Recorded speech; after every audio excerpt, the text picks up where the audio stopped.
Hello दोस्तों, कैसे हो आप सब। आई होप कि आप सब बहुत अच्छे होंगे। दोस्तों, मैं भी अच्छी हूँ। आप सब लोगों को भगवान श्री रामचंद्र जी और माता सबरी के मिलन के बारे में बताने वाली हूँ।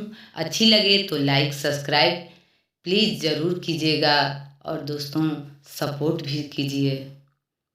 इस दुनिया में कुछ लोग पूछते हैं कि क्या राम से तू है।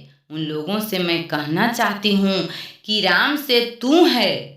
दोस्तों, रामायण से सीखने को तो बहुत कुछ है, लेकिन आज हम रामायण के उस संवाद की बात करेंगे जिससे आप बहुत कुछ सीख सकते हैं। दोस्तों, जब भगवान श्री रामचंद्र जी भक्त सबरी से मिलने के लिए जंगल में पहुंचे तो माँ सबरी ने कहा, पहले तो एक टक से उस पुरुषोत्तम श्री राम जी को निहारती रही। उसके बाद कहने लगी, कहो राम, सबरी की डीह ढूंढने में कष्ट तो नहीं हुआ।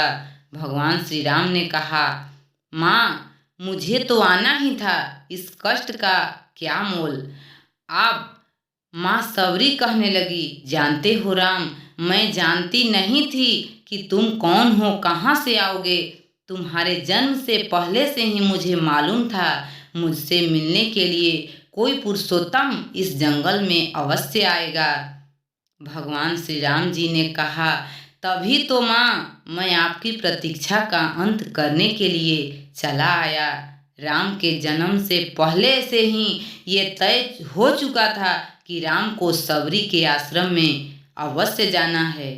माँ सबरी कहने लगी कि जानते हो प्रभु, भक्त के दो भाव होते हैं, पहला मरकट भाव और दूसरा मर्जार भाव। बंदर का बच्चा अपनी माँ के पेट को पकड़ के रहता है।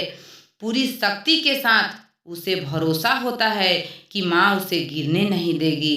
दोस्तों, भक्त को भी यही भरोसा होता, भगवान को पकड़े रहता है कि भगवान मुझे संभाल लेंगे।